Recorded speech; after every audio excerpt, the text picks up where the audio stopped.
माँ भगवती विंध्यवासिनी के चरणों में अनंत कोटि प्रणाम करते हुए हम सब आज उन्हीं की गोद में बैठ करके बड़ा ही दिव्य आनंद एवं सुख की अनुभूति कर रहे हैं। अभी विगत कुछ दिनों से आप देख रहे होंगे सोशल मीडिया पर एक विशेष खबर चल रही है।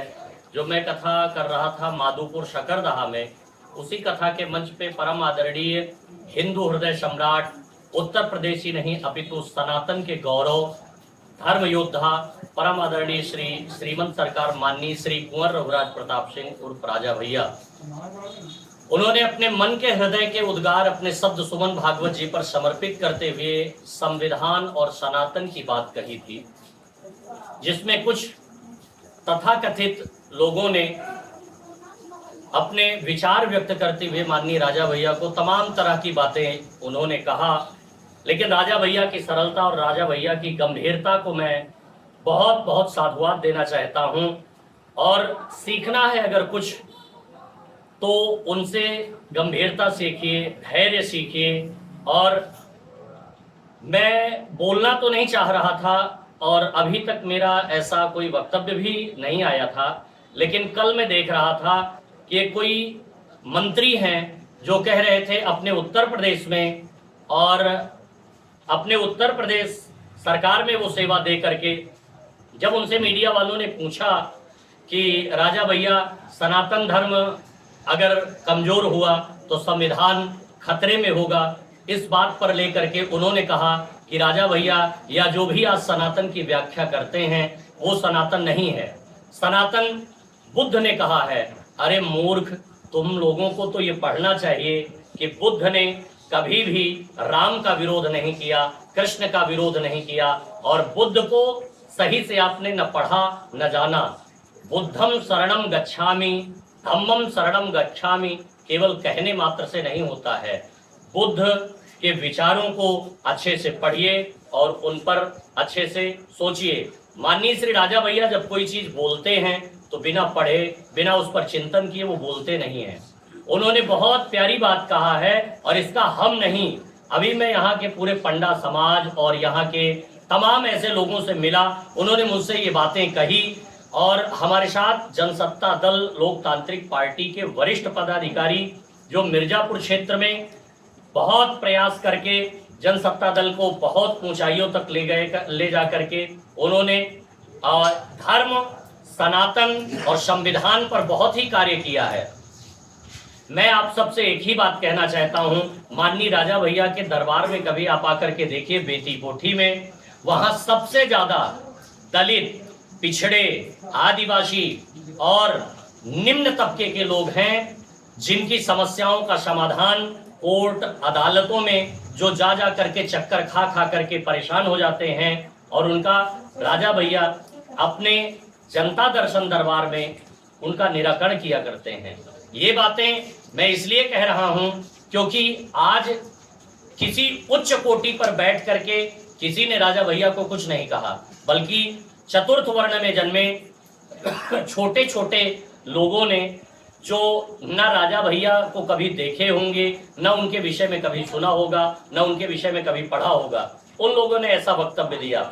मैं भागवत की कथा करते समय जब माननीय श्री राजा भैया को सुनता हूं या देखता हूं, या वो बैठ करके जब कथा सुनते हैं, तो उनकी गंभीरता पर आप नजर डालिए। देखिए एक बार वो अपने वक्तव्य में उन्होंने यही कहा कि बांग्लादेश में जब नरसंहार प्रारंभ हुआ तो उस समय सबसे ज्यादा दलित, पिछड़े, कमजोर वर्ग के लोगों के ऊपर अत्याचार हुए, और अभी भी आपकी समझ में नहीं आ रहा है। मुझे तो दुख होता है जब कोई विधर्मी मुस्लिम संप्रदाय का व्यक्ति जब आता है और वो माननीय राजा भैया का समर्थन करता है या उनसे बातचीत करता है, तो वो तो उन पर कभी नहीं बोलता है। लेकिन जिनके लिए राजा भैया दिन रात मेहनत करते हैं, वही नहीं, उनके समर्थक, उनके कार्यकर्ता जहां भी होता है, जो जिस लायक रहता है, वो चाहे नेत्र शिविर हो, चाहे वो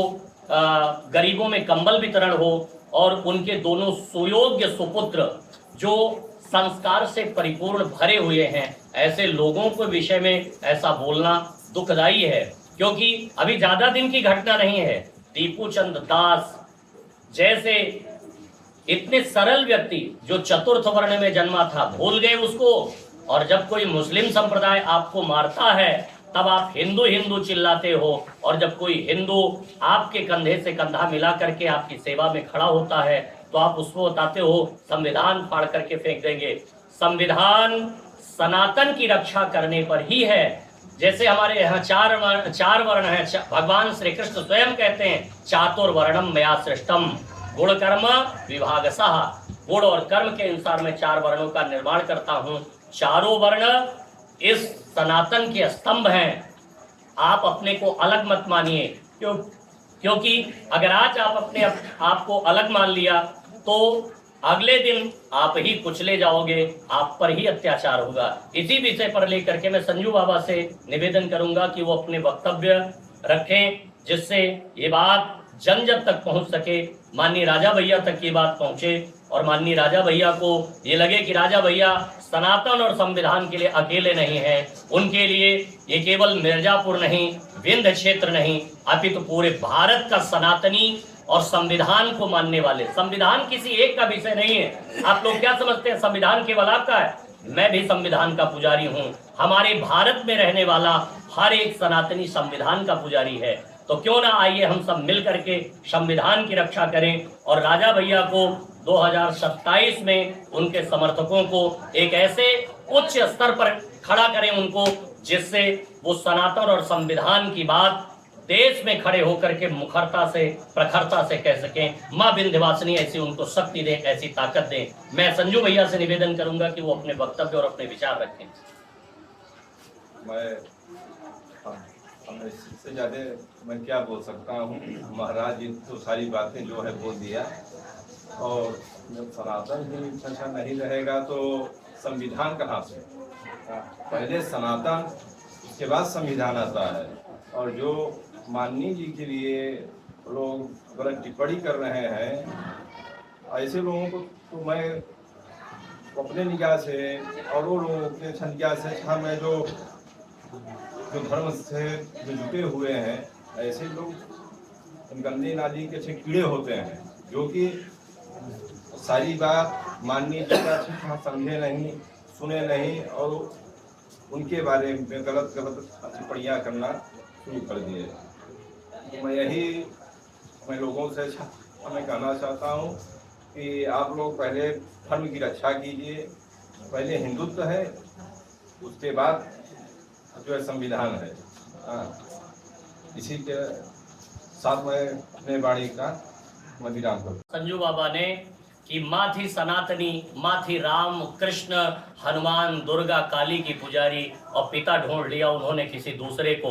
ऐसे लोग गलत टिप्पणी करेंगे ही। जिनके माँ कोई और रही हो और पिता कोई और रहे हों, तो ऐसे लोग गलत विचार गलत टिप्पणी तो करेंगे ही।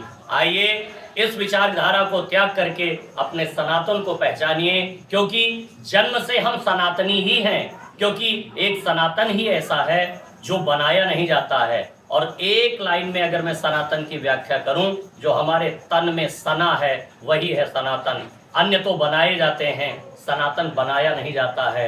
वो केवल आपको यही कहता है आप अपने घर में वापसी कीजिए और अपने जीवन को सुखमय जिए। इसी विचारधारा के साथ यहाँ के समस्त क्षेत्रवासियों एवं पंडावासियों की तरफ से, माँ भगवती के पुजारियों की तरफ से, भगवान श्री राम और कृष्ण की ये पावन तपस्थली की धरा से मैं आप सभी को नमन, आशीर्वाद एवं मंगल कामना करते हुए आप सभी से यही निवेदन करना चाहता हूं कि भैया आपस में मिल करके रहेंगे तो एक नए समाज की स्थापना करेंगे। और अगर थोड़े से सुख के लिए, क्षणिक सुख के लिए लोगों की गलत विचारधारा में बटेंगे तो पक्का कटेंगे। इसी के साथ जय मां विंध्यवासिनी, जय मां भगवती।